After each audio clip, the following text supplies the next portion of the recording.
Good afternoon student. Last लेक्चरला आपण conditional statement and converse हा part study केला. Conditional स्टेटमेंटला आपण काय म्हटलं,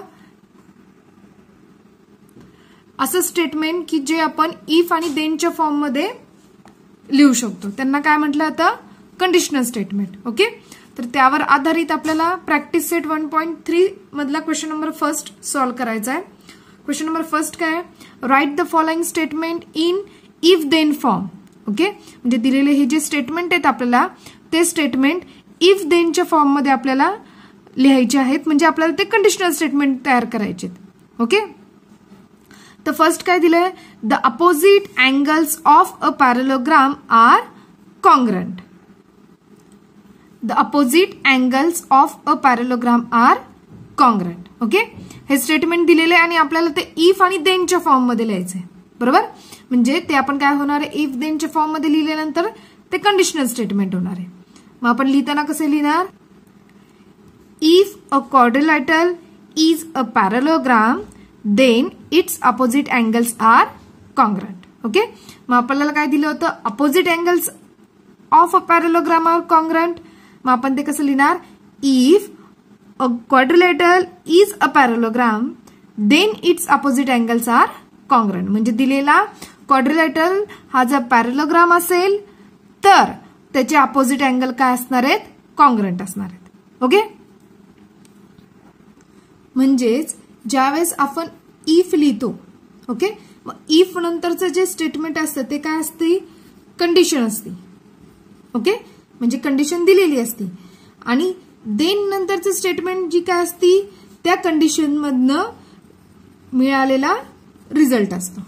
ओके, म्हणजे कालच्या व्हिडिओमध्ये मी तुम्हाला एक एक्झाम्पल घेतलं होतं की जर तुम्ही अभ्यास केला तर तुम्ही पास व्हाल. ओके, जर तुम्ही अभ्यास केला तर तुम्ही पास व्हाल असं स्टेटमेंट होतं. बरोबर, जर म्हणजे इफ आणि तर म्हणजे देन. म्हणजे जर मध्ये कंडिशन काय होती, जर तुम्ही अभ्यास केला ही काय झाली, कंडिशन झाली. आणि जर अभ्यास केला ही कंडिशन पूर्ण केली तर रिझल्ट काय मिळणार आहे, तुम्ही काय होणार आहेत, पास होणार आहे. ओके, म्हणजे कळाले सगळ्यांना. इफ आणि देनच्या फॉर्म मध्ये कसं स्टेटमेंट लिहायचं ते, if a quadrilateral is a parallelogram he condition झाली. जर दिलेला क्वाड्रिलॅटरल हा पॅरलोग्राम असेल तर अपोजिट अँगल्स काय असणार आहेत, कॉन्ग्रंट असणार आहे. हा काय मिळाला आपल्याला, रिझल्ट मिळाला. ओके,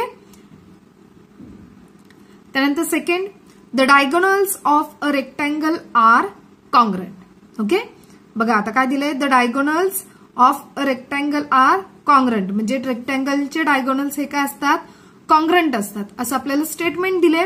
आपल्याला ते इफ आणि देनच्या फॉर्म मध्ये लिहायचंय. बरोबर, म्हणजे आता तुम्ही विचार करताना काय कसं करणार की दिलेल्या याच्यामध्ये कंडिशन कोणती आहे, जर दिलेला क्वाड्रिलॅटरल हा जर रेक्टँगल असेल तर डायगोनल्स हे काय असणार आहेत, कॉन्ग्रंट असणार आहेत. ओके, मग आन्सर काय येणार आहे, if a quadrilateral is a rectangle then its diagonals are congruent. Okay, third काय दिलंय, इन अन आयसोस्केल triangle the segment joining the vertex and the midpoint of the base is perpendicular to the base. Okay, म्हणजे आपल्याला काय सांगितलंय, आयसोस्केल triangle मध्ये the segment joining the vertex and the midpoint, म्हणजे vertex आणि midpoint of the base यांना join करणारा इज काय असतो, परपेंडिक्युलर टू काय असतो, बेस असतो. ओके, म्हणजे ट्रायंगलचा व्हर्टेक्स आणि बेसचा मिड पॉइंट यांना जॉईन करणारी लाईन ही काय असते, बेसला परपेंडिक्युलर असते. ओके, हे आपल्याला स्टेटमेंट सांगते.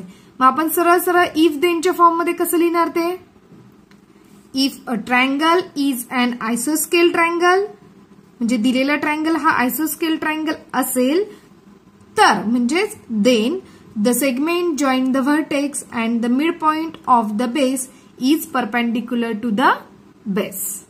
ओके, आले लक्षात, गुड. त्यानंतर आपण बघूया प्रॅक्टिस सेट 1.3 मधला क्वेश्चन नंबर 2. क्वेश्चन 2 काय, write converse of the following statement. Write the converse of the following statement म्हणजे आपल्याला दिलेल्या स्टेटमेंटचा काय लिहायचं आहे, कॉन्व्हर्स लिहायचं आहे. लास्ट लेक्चरला आपण बघितलं की जे आपलं कंडिशनल स्टेटमेंट असतं इफ देनच्या फॉर्म मध्ये, त्यामध्ये आपण जर पार्ट 1 आणि पार्ट 2 इंटरचेंज केला तर आपल्याला काय मिळतं, कॉन्व्हर्स पार्ट मिळतो. ओके, मग आता आपण खाली दिलेल्या 3 स्टेटमेंटचे काय करणार आहेत, कॉन्व्हर्स पार्ट बघणार आहोत. त्यातला थर्डचा आपण लास्ट लेक्चरलाच कॉन्व्हर्स पार्ट लिहिलेला आहे. फर्स्ट स्टेटमेंट बघूया. The alternate angles form by 2 parallel lines and their transversal are congruent. Okay, हे स्टेटमेंट दिले की अल्टरनेट अँगल फॉर्म होत आहेत कोणत्यानी, 2 पॅरलल लाईन्सनी अँड त्यामधून जाणाऱ्या ट्रान्सव्हर्सलनी. ते अल्टरनेट अँगल काय असतात, कॉन्ग्रंट असतात.